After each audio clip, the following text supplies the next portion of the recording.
రామ్టాక్కి తిరిగి స్వాగతం. అసలు కాంగ్రెస్కి ఏమైందో ఎవరికి అర్థం కావట్లేదు. ఇంతటి సిగ్గుమాలిన పని ఏ పార్టీ కూడా చేయదు.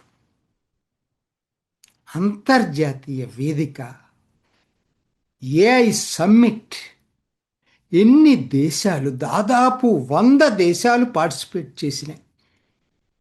70-80 దేశాలు ఢిల్లీ డిక్లరేషన్ మీద సంతకాలు పెట్టినాయి. 15 నుంచి 20 మంది హెడ్స్ ఆఫ్ స్టేట్స్ అటెండ్ అయ్యారు. 42 మంది గ్లోబల్ టెక్ సిఇఓస్ అటెండ్ అయ్యారు. అసలు ఒకటి కాదండి, అసలు అదేంటి, 45 మంది మినిస్ట్రీ లెవెల్ డెలిగేషన్స్ వచ్చినాయి. యుఎన్ఓ సెక్రటరీ జనరల్ వచ్చాడు, ఐఎంఎఫ్ చీఫ్ వచ్చింది, 37 నేషన్స్ ఎగ్జిబిట్స్ పెట్టినాయి. ఇది అత్యంత ప్రెస్టీజియస్ ఇంటర్నేషనల్ సమ్మిట్. ఇదేమి ఒక పొలిటికల్ పార్టీది కాదు, బీజేపీ పార్టీది కాదు, మోడీది కూడా కాదు, భారత్ది, భారత్ ప్రతిష్టకు సంబంధించినటువంటిది. అటువంటి ఇంత ప్రెస్టీజియస్ ఇంటర్నేషనల్ సమ్మిట్ జరుగుతూ ఉంటే ఏమైపోయింది కాంగ్రెస్ వాళ్ళకి? నీకు అంతగా ఉంటే చేసుకోవాలి అని అనుకుంటే ప్రైమ్ మినిస్టర్ రెసిడెన్సీ ముందు చేసుకో. నీకు వేదికలు లేకపోతే, ఇది ప్రజాస్వామ్య దేశం, నియంత్రత్వ దేశం కాదు కదా. జంతర్ మంతర్ వేదిక ఉంది. అసలు దీంట్లో కాదు అంటే నువ్వు డైరెక్ట్గా ప్రధానమంత్రి భవనం ముందు చేయి, ఇంకో చోట చేసుకో. కానీ ఇదేంటిది, అంతర్జాతీయ సమ్మిట్లో భారత్ పరువు తీయాలా? ఇది మీరు మోడీ మీద గుడ్డి వ్యతిరేకతతోటి మీరు చేసింది మాత్రం ఎవరు హర్షించరండి. 10 మంది యూత్ కాంగ్రెస్ నాయకులు, కేవలం 10 మంది యూత్ కాంగ్రెస్ నాయకులు వచ్చేసేసి అక్కడ షర్టులు తీసి బనియళ్ళ మీద ఒక సర్కస్ చేస్తారా? ఎవరండి? సెక్యూరిటీ ఏమైపోయింది అసలు? సెక్యూరిటీ అసలు వాళ్ళు ఎందుకు ఎలా చేస్తుంది నాకైతే అర్థం కావట్లేదు. సెక్యూరిటీ భరించిందేమో కానీ జనం భరించలా. ఒక సూట్ వాలా, ఒక బ్యాక్ ప్యాక్ వాలా, ఒక హౌస్ కీపింగ్ వాలా భరించలేక వాళ్ళను తరిమి తరిమి కొట్టారు, కొట్టారు. ఒక్కరు మద్దతు రాలేదండి వాళ్ళకి, ఒక్కరు కూడా మద్దతు రాలా. అంటే ఎంత ఎంత ఐసోలేట్ అయిపోయారో అర్థమైపోయింది. ఆ హౌస్ కీపింగ్ వాళ్ళ అయితే తన్నాడు, అసలు మామూలుగా కాదు. అంటే ఎవరికైనా అనిపిస్తుంది, ఇది ఇంత పెద్ద అంతర్జాతీయ వేదిక, భారత్ ఆతిథ్యం ఇస్తుందండి, ఎంత జాగ్రత్తగా ఉండాలా. అప్పటికీ కొన్ని తప్పులు జరగలేదా అంటే జరిగినాయి. అవి ఎవరు మనం ఊహించుకోకుండా జరిగినాయి, వెంటనే రెక్టిఫై చేసుకున్నారు. సరే, ఇంత పెద్ద వేదిక మీద అటువంటి జరగటం మంచిది కాదు, జరిగినాయి. కానీ ఇది కావాలని జరిగింది కదా, అవన్నీ ఎవరు ఊహించినవి కాదు.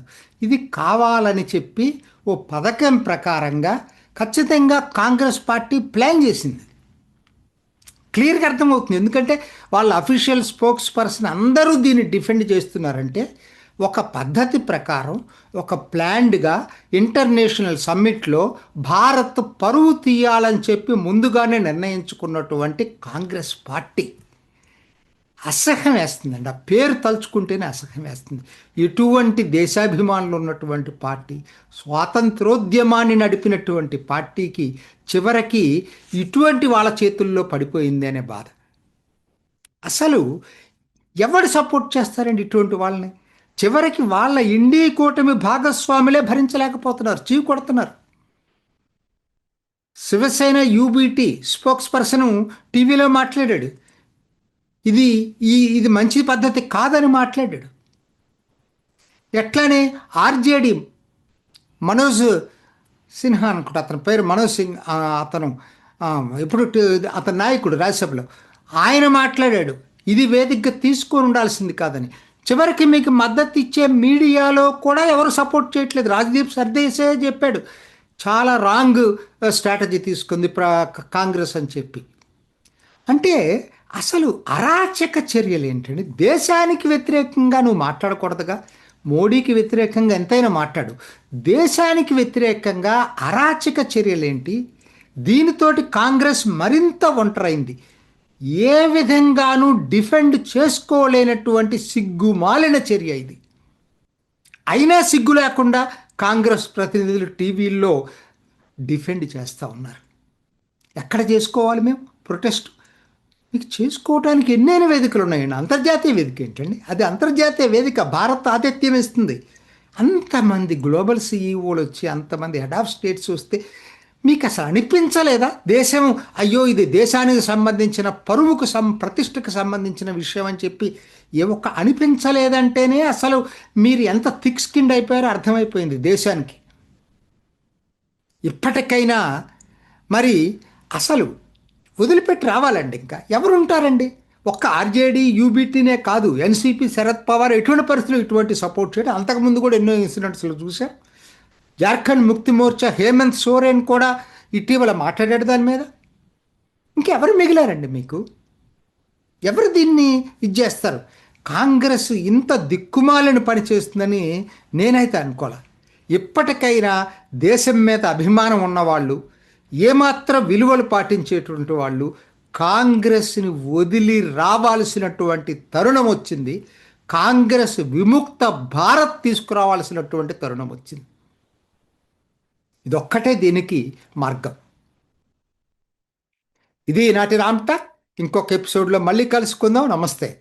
చూసారు కదండి. మరి ఈ వీడియో కనుక మీకు నచ్చినట్లయితే ఒక లైక్ కొట్టేసి మీ అభిప్రాయాన్ని కూడా కామెంట్ బాక్స్లో తెలియజేస్తూ ఇలాంటి ఇంట్రెస్టింగ్ అప్డేట్స్ కోసం మా ఛానల్ని సబ్స్క్రైబ్ చేసుకోండి.